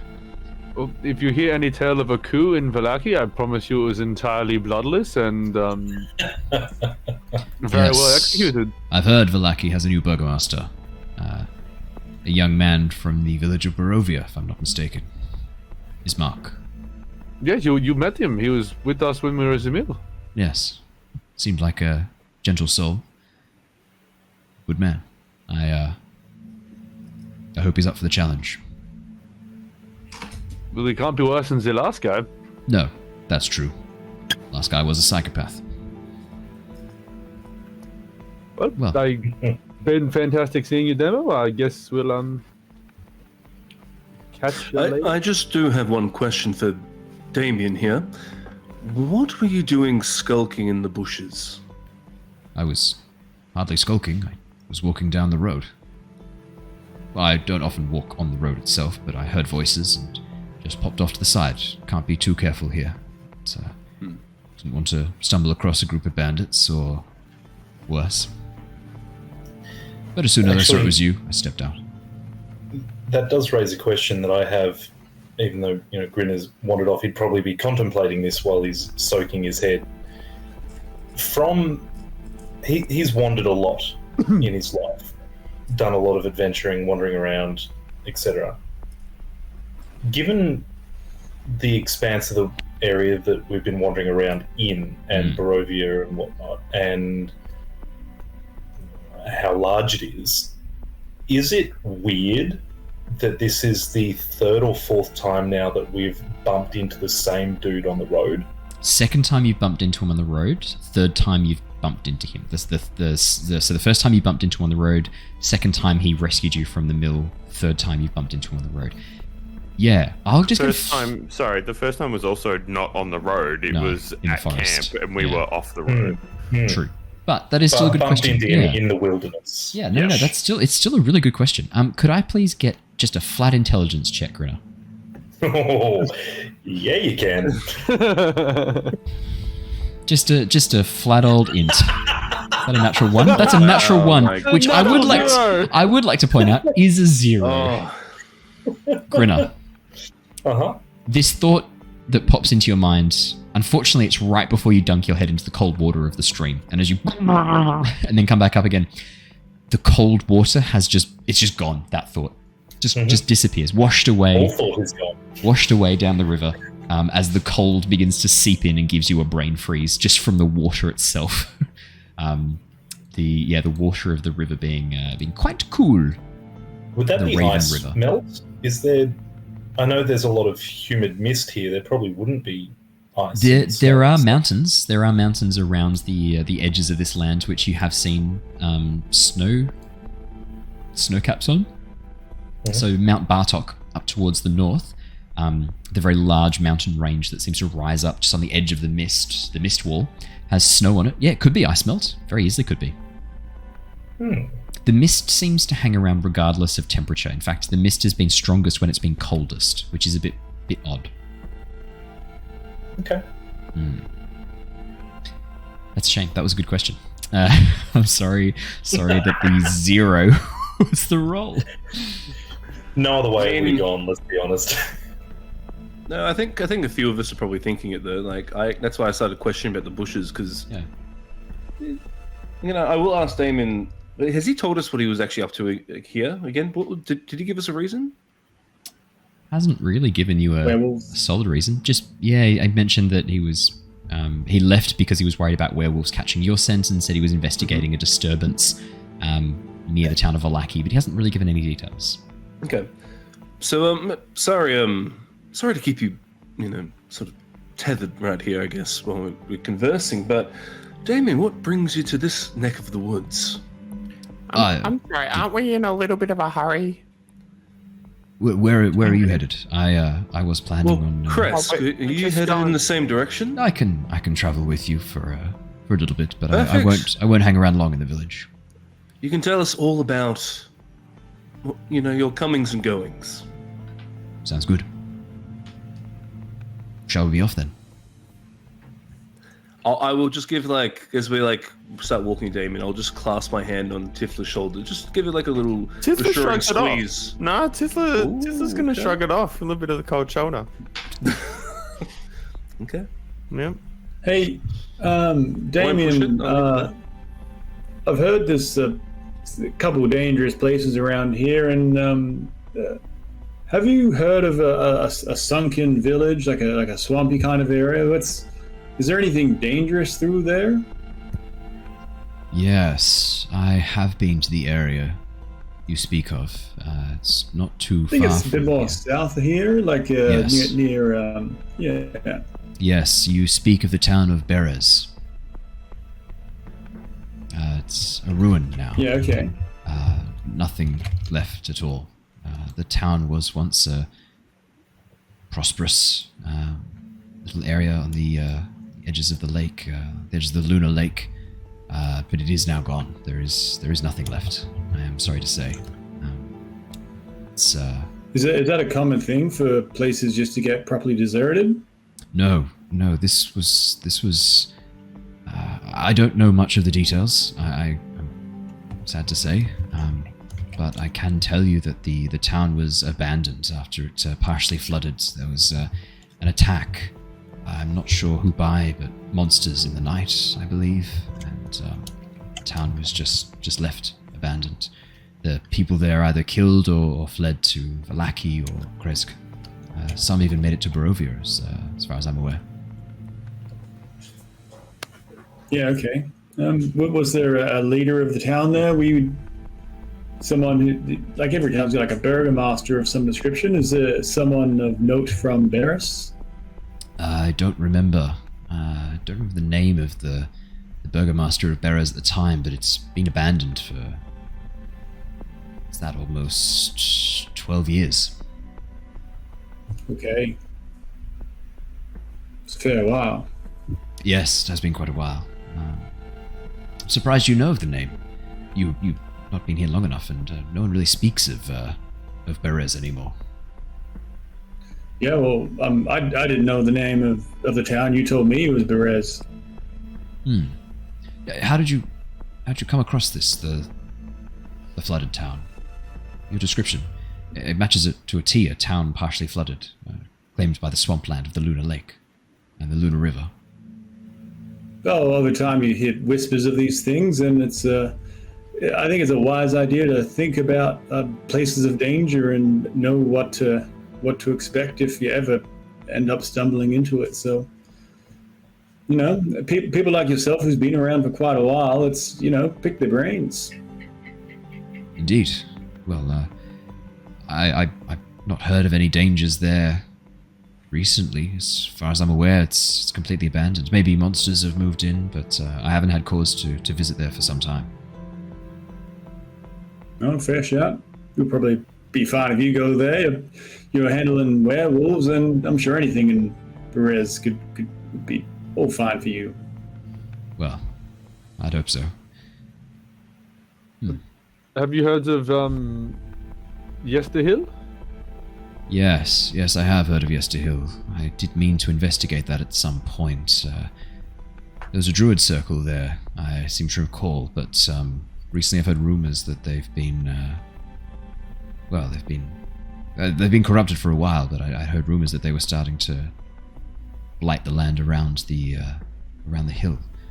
I thought it might be worth checking out. I've heard of creatures warped and changed by strange magics, made far more aggressive than normal. I did come across a boar, maybe a month ago, that had vines growing through its body, giving it speed and strength and stamina like you wouldn't believe. It was a tough kill. Is this what you do? Just go place to place and investigate things and shoot them with your bow if they are not safe? Sometimes. Sometimes I stab them with my curry, and he pulls out a small curved sword, short sword almost, that's slightly curved, that he then tucks back into its sheath. I would think a curved sword is more better suited for slashing. You would think that. It's actually pretty good for stabbing too. The blade is serrated on both sides. Sharpened on both sides. Alright, well, to Kresk? Please. I'm assuming you guys are walking while this conversation goes on. That's what I've been assuming. Yeah, I assume you guys are walking. As you make your way across the bridge. I thought we just passed over the bridge still. I'm going to hang back with Tifla. I'm not gonna sort of be part of the conversation. I can see Tifla doesn't look very happy, so I'm gonna sort of hang back with her. Tifla's very clearly got more of a hand on Jacob than she normally does. He'll never leave me. He can't, he's bound to my soul. I'll re-summon him if he runs away. Yeah. Oh man, I really want Jacob to fail like a fear check and run away, and Tith will be like, nope! Summon him back. Scooby-Doo him as he's like running on the spot. Shit. Perfect. As you guys begin making your way across the bridge, the land on the other side, the forest on the other side begins to thin out a bit. Clearly there has been a logging camp set up at some point in the woods not far from here. And the trees have been cleared pretty intensely around the main road, creating a rather open area as you begin to approach the town of Krez. During this time, if you had any questions for Damien, I know Luther wanted to know a little bit more about why he was here and what he was doing. Yep. Okay. I'm happy to roleplay that as you guys begin making your way along this pathway. Let's jump into that. Yeah. So I've been walking for some time now, and I'd say probably like half an hour. Walk along minutes. next to Damien, and I ask, so Damien, what brings you around here? What are you doing? What are you getting up to? I'd heard of a disturbance near the town of Vallaki.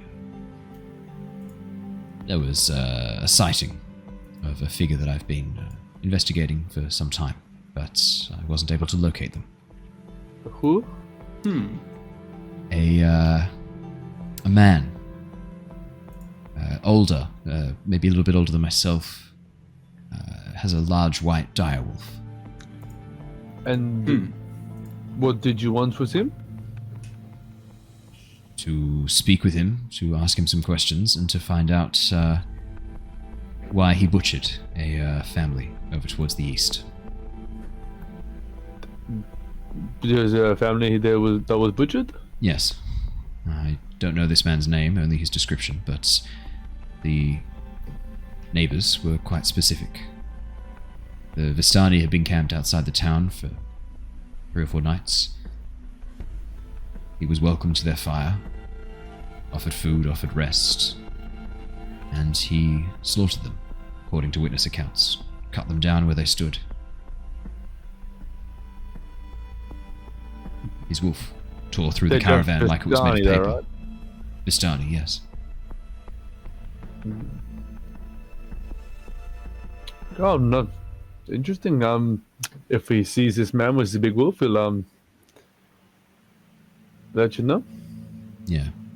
That was secondary goal. The primary was about 3 nights ago.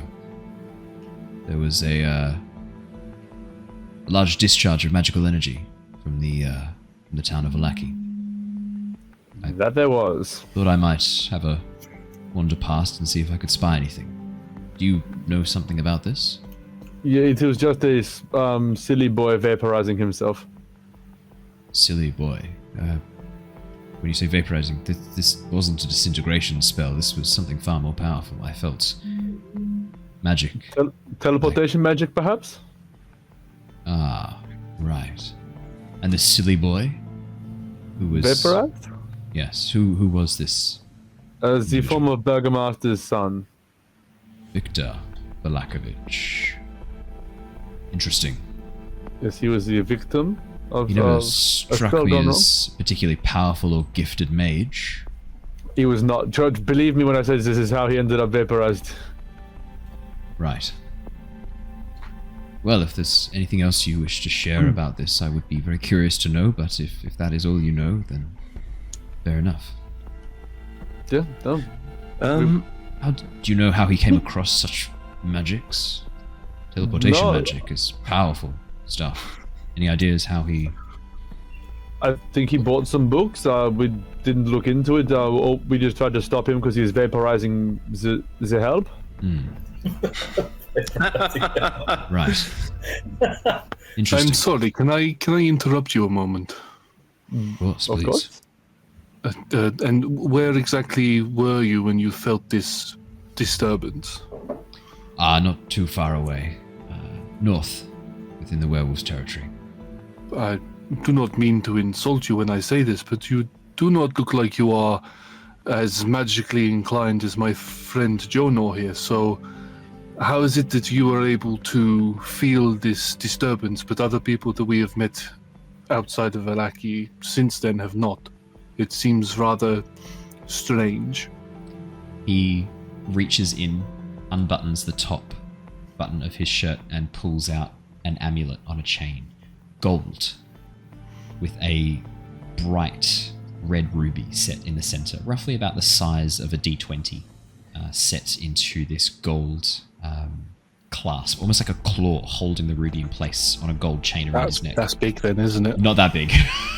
Not that big. I'd say maybe like 10, 15 centimeters across at most. Holds the necklace out and then tucks it away again.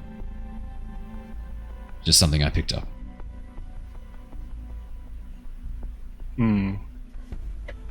Sort of slink back towards Tifler again. That necklace actually kind of looks like one I just found kind of recently, and I go through my coat to find that white, the silvered necklace that you previously described, and he's going to bring it out. And is this one similar to your one you've got there? And I'm trying to do a compare the...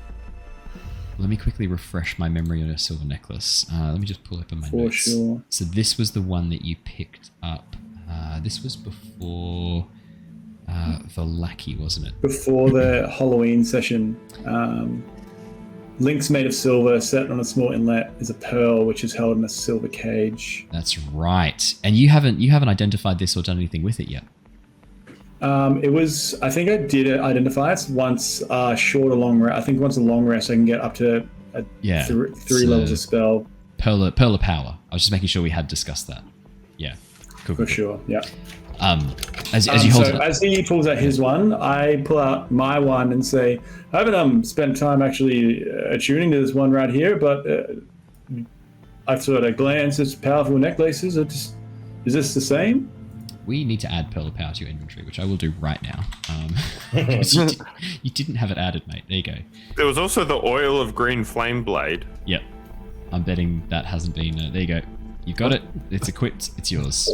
Oil of green. When do we get Oil of Green Flame Blade? Yeah, same time as the Pearl of Power. Yep. And they're written down next to each other. Yeah. I've got it.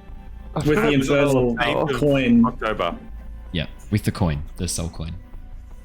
As you hold up the silver chain, Damien sort of leans in to have a bit of a look. Yours looks a little bit different, Jonah. The silver chain is much finer. The pearl, not gripped in this claw-like cage. It's actually this very fine metalwork that holds the pearl, almost as if it's not even touching the sides of this little silver cage around the pearl. Whereas his is much larger, this ruby encased in what almost looks like a gold claw is the best way to describe it. Not that similar the at all. size of your pearl, it's how you use it there, Damien. Damien, can I compare your casing to my casing? It seems interesting. I'm sorry, Jonah. This item is very precious to me, and while I do trust you, I need to keep this close. I am sorry. Okay, sure, no worries. Did he show any hesitation when I was showing? Actually, I'm not suspicious, Damien. I take it back. No, you can be a bit suspicious. What's your passive perception? It's 11. 11. He didn't take the silver necklace from you. He didn't make any effort to pick it up or look at it. He just sort of I shouldn't say pick it up and look at it. He looked at it, but he didn't make any effort to try to take it off you or anything like that, or examine it closely. He was perfectly happy just to look at it in your hand, nod, and then look away. Necklace back on. Perfect. Can I insight check this guy? Yeah, absolutely, Killian. That's a good idea. Yeah. Please, somebody. Why would you trust him? He's so good. My A inspiration. 16-year-old girl at the farm? Sus as. Would you like to make a roll and then potentially spend an inspiration if you're not happy with the results? Yeah. Nice. Yeah, I'm definitely going to spend it. That's a 5. We'll give that a little. That was a natural 1, so I got a 5. Oh, that sucks. I am so. This is genuinely a meme at this point. You guys have never rolled above a 10 for an insight check on Damien. This is amazing. So yeah, 5 and a natural 1. We already know he's going to abandon us. We'll take the 5. We'll take the 5. Killian, guy seems hard to read, but he's not acted aggressively, doesn't really seem evasive, happy to answer questions, not overly trusting, but that's kind of, if anything, that's kind of normal for Barovia. If anything, this guy seems to be showing caution that your companions do not show. Not oversharing. Nothing really stands out as particularly damning. Nothing he's said or done. Not with a 5. Sorry, just real quick. We've had 13 rolls tonight as players. 3 of them have been nat ones. I know. I did pay off Roll20. All of that YouTube ad revenue's been going into the natural one supply for Roll20. Sorry about that. Yeah. Did you know they only charge 2 cents per natural one? So I've been able to afford 3. Can we get it for you? Yeah, I think that's fair. Obviously, I can't influence the Roll20 algorithm. Just want to make sure that people know we're joking about that. It's cheating. He's cheating. Has anyone bought any of the achievement systems yet? Not yet. I wonder if we're working towards something fun for that. We had not for Curse of Strahd. We had one for Return of the Giants, and I think we've had one for Avatar, but not for Curse of Strahd just yet. But that is a good time to bring up. You can you can spend channel points to not only give advantage or disadvantage, but also to create achievements for the players. And if you're a YouTube member, you can do the same thing. I've set up a private Discord for YouTube members so that you can do it as well. Obviously, not everyone can make the live stream, so I want to make sure there's a way for the lovely Twitch people too as well, for the lovely YouTube people too as well. Perfect. It doesn't seem like you're suspicious of Damien, Killian. Love him. Just like the rest of us. Just like the rest of us. It has been something I'm willing to ask him, and everyone's doing their little tests and stuff. I'm going to go, look, this might be a bit brash, but we met you randomly in the middle of the night outside our camp. Then you saved us from hags with the magical light, and now you appear here after the very night we were told not to trust anyone, and then suddenly you appear. Bit brash, bit hard. I'm not sure what I'm fishing for here. What are your thoughts on that? What do you say to that? I would say that I spend much of my time traveling from place to place, investigating points of interest, moments of intrigue. You are people who make a lot of waves wherever you go. Since you arrived in Vallaki, you've deposed a government that has lasted for 6 generations and replaced it with a man you met only 2 weeks prior. Yep. When you phrase it like that, we sound bad. We're not bad. We good. The count. If you continue, the Baron. If you continue drawing attention to you, it will not just be me who finds his way to your door, metaphorically speaking. I take interest in interesting events, and you lot seem, well, rather proficient at creating interesting events, shall we say. I mean, the magical discharge that drew me to Vallaki, it now turns out you had a hand in, if I'm not mistaken. The way you're phrasing things, the first meeting and our most current meeting, were they accidents or did you actually plan them? The way you're talking makes it sound like you were already aware of us and being As I told you the us. first time I came across you, I had seen your fire through the trees, and I came to investigate.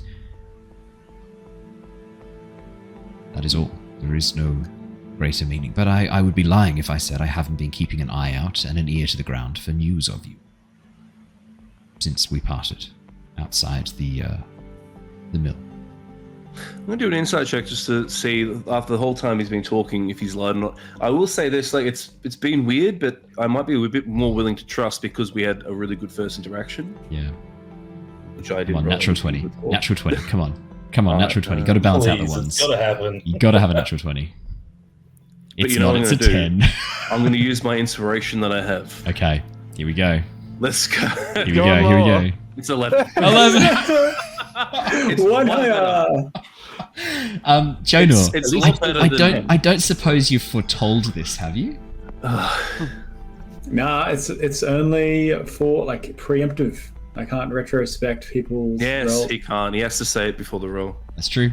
Honestly, Jonor doesn't suspect him. He was nice in the first encounter, and that's his line. I mean, yeah. Luther, with an 11. Makes sense what he's saying.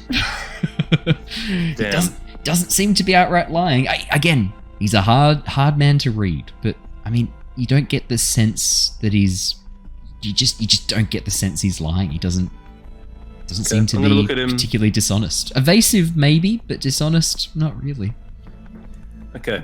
Well, like I said, I had good interactions with him before, so I'm going to look at him and I'm going to sort of look at him and go, well, look, maybe it was for the best then. Maybe fate is bringing you into our path. Maybe. I can't say I believe in fate, but I do believe in coincidence. Okay, I think you sort of should nod believe and- in fate. Seems to be a bit of a powerful thing. Really? In my life, I found Yeah. random chance to be far more powerful. Well, I only gave you a partial truth before. I mentioned this sunken swamp. I had a bit of a feeling that there was going to be an evil creature there, and I was trying to get your impression of that town, because something just spoke to me and said there was something of interest there. So Can I I think pause I this real trust you. quick? Is this the first time any of us have heard of this sunken swamp? Yeah. I mean, Jonah brought it up back at the vineyard for a moment, and it didn't seem to go down well. And he's bringing it up again now, but you guys didn't ask any questions at the time. You kind of just... Yeah, but this is the second time We're he's brought it super up. trusting, y'all. Yeah. All right, you guys continue. Sorry, I just wanted that little No, context. it's the second time he's brought it up, but the first time he just mentioned it like a throwaway thing. We'll talk about that. Hmm. But you guys continue, sorry. Something spoke to you, not like a voice in your head, a vision. I did have what would I say? I had a bit of an insight that there could be something there, just a feeling within me that there's something down there. So it's why I did ask, and I just feel like these things are tied to fate. So, I think you should just open your eyes a little bit more. I think there's more to fate than what you think. Just be a bit open-minded, I would say. These insights, as you call them, do you have them often? No, not often, no. Well, maybe it's just good instincts. Yeah, I'm just, we're all growing in Barovia. It's getting stronger by the day. Good to hear. Well, now that we are getting close to the town gates, I will either see you in the town later, or maybe I'll see you out on the road once again. Who knows? Maybe fate I have will lead me to one you once final question for you, if that is course. okay. No, please. Why have you been trying to discourage the werewolves from finding us, or finding my friends here? We did not hear of them of their existence until very recently, so it does not make any sense as to why they would be potentially tracking us, especially if they are. I don't believe the werewolves are tracking you yet, but I know they're tracking me. And I wanted to make sure that I spend as little time as I can around other people. Unless the werewolves use people that I have spent time with to find their way to me. And I'd rather avoid unnecessary death as much as possible. Why is it exactly that they are hunting you? Because I have spent the last several years killing them. Hunting them down. Putting them down like the dogs they are. Interesting.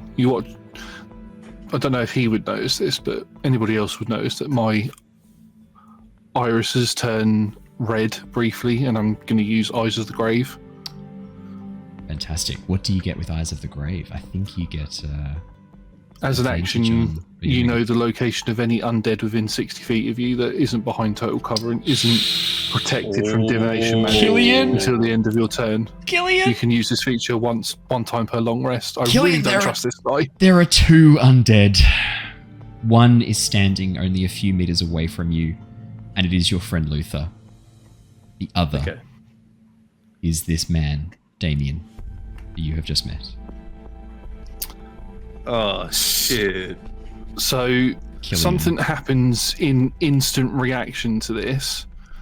I haven't had my sword or my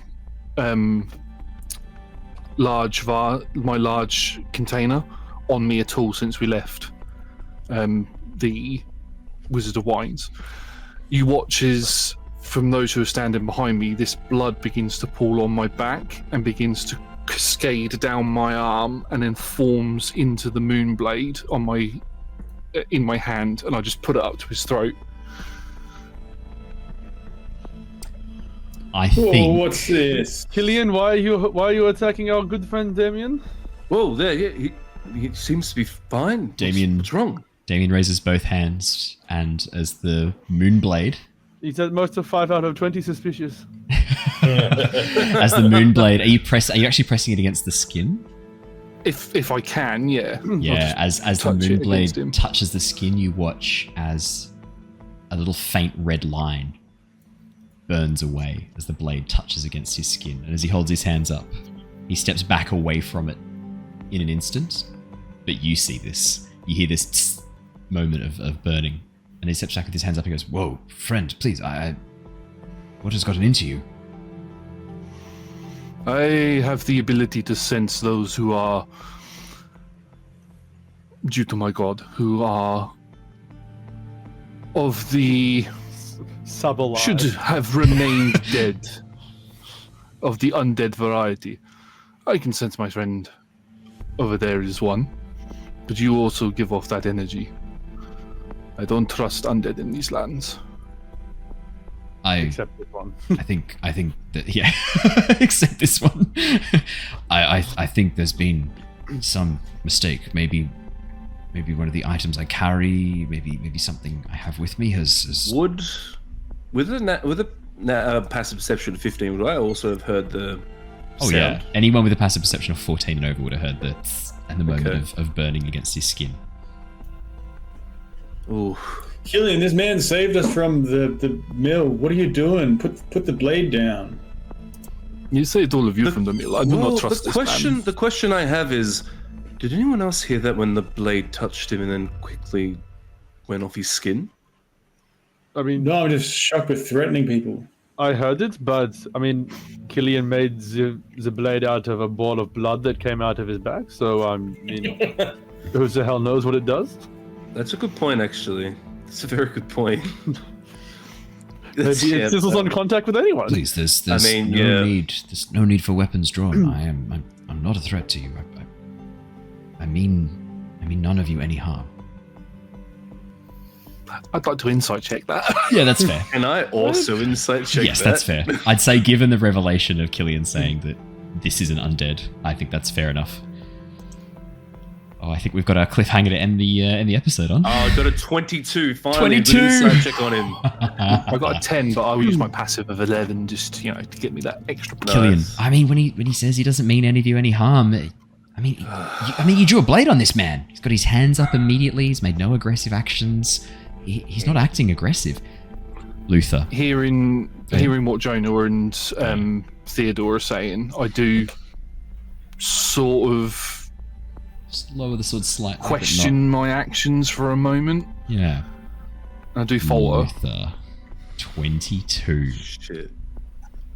It's almost like you've been charmed.